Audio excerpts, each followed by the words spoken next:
one thing that I have personally over the past year and a half found really helpful for my focus, for my health, is this. It's become pretty popular. Is this idea of biohacking, and I've gone, I'll admit, a bit extreme on this front. So I'm actually the guy that has a chest freezer in his closet filled with 35-degree water that I get in daily.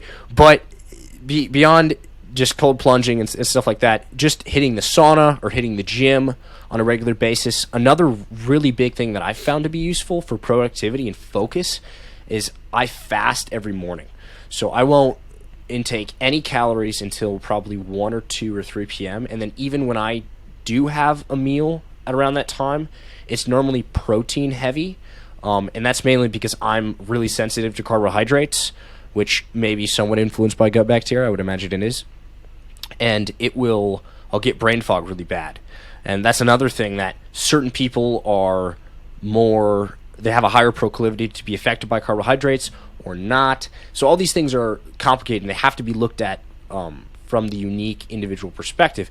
But regardless, I found immense benefit from doing this fasting thing. And it's so interesting. It's such a simple thing to simply just wait to consume calories until 2 or 3 p.m.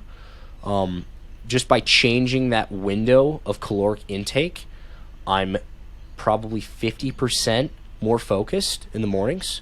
And it's been really beneficial for me because I'm more naturally a night owl. So typically mornings are my least productive time period. But I've actually flipped that equation to a certain degree where my mornings are competing with my nights in terms of productivity. Have you experimented rather with any of the biohacking methods? Anything like that? I guess I would have a contrarian point of view on the biohacking side of stuff. And okay. Contrarian would be an exaggeration, more just like a different way of seeing it, or just rather a model or a lens to see biohacking through. Now, for me, I've spent many months, many weeks at the least of my life in experiencing chronic health issues, right? When I say chronic, again, I'll mention it like spinning out, like to the point where sometimes I have my phone next to me, like ready to call in Australia 000 911 in America, or 311 in the UK or whatever it is, because I'm like, okay, am I gonna fucking pass out here? And I'm like, okay, I'm gonna pass out. Like, it is what it is, you know. That's how bad it is, right? So, and there's lots of people. There's an increasing exponential amount of people who are experiencing this because we're further and further living away from who we are, and who we are is what we are naturally supposed to be. And I don't mean natural in the sense of like, you know, like a paleo diet. I mean natural in the sense of general principles like being in nature, being feet in the dirt, and things like that, which I wouldn't consider biohacking. I consider that natural hacking, for example. So the point I'm making is that I've been through all this. Like, I've been through, like, anyone who's had health issues, I hear you. I've been through it. I understand it. I go through it from occasionally from now and then, still now. And one of the principles that because life's about principles, sometimes when it's applicable. But one of the principles I got from this journey of life is that there's always a beginning and a middle and an end. There's always 3 parts, so to speak. And the 3 parts of this is, are you in deficit? Are you in maintenance? Or are you in growth? Now, what I mean by that, the wording itself doesn't betray what I'm trying to say, but what I mean by that is, if you're in chronic health issues, I wouldn't be doing biohacking. I would not be touching. Yeah. So, for example, I tried. I agree. I tried to do the cold bath thing, and I've done that heaps before in my life. When I had it in my house, but it made me feel sicker because it activated the part of the body, the autoimmune response, and I had that going already, right?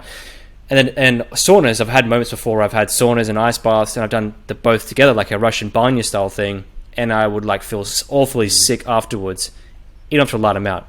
So the principle that I'm trying to espouse, if that's the right word, onto you guys is that know thyself and where one is, and do that through understanding, hey, like, I just can't do that yet, because there's a lot of information online about idealistic ways of being healthy or being in the world, or how would you say, acting or performing, or you might listen to Andrew Tate, or I don't know, some motivational person. It's like, no matter what, you go to the gym, discipline's everything. It's like, doesn't matter how you feel, to a degree, right? Then you might hear like biohacking, all these things, awesome stuff, all great stuff, but understand what is the place the person is seeing it from, what is the place you're seeing it from, and what is best for you in this moment. How can I extrapolate that information into what's relevant to my life? So to give you an example of this, me in a chronic health condition, like spinning out all these things, the best thing that I could have done that moment was give up trying me, as in give up trying just myself, and outsource to someone else.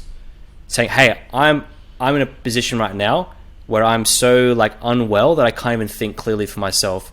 And if I think I'm thinking clearly, then that's the issue, because I'm not thinking clearly, because I need your help. So in situations like that, you need help from someone, right? So then you find like a nutritionist, a naturopath, a professional, right? You find that person and you surrender, you let go, right? And that is the best thing you can do. It's not like push yourself to go to the gym no matter how you feel, and you go to the gym, you're spinning out and you're feeling like crap.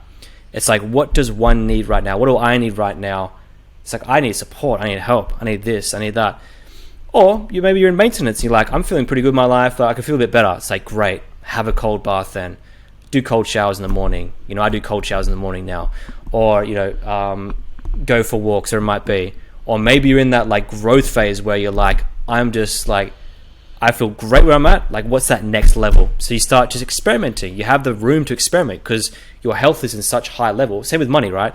You have so much money, you have so much excess of resource that you can try and experiment things out, and things can fuck up a bit, right? So I'm going to take this random supplement like Qualium or something like that and try it out, or like I start taking L-theanine to relax me even more, or I'm going to take these nootropics, whatever.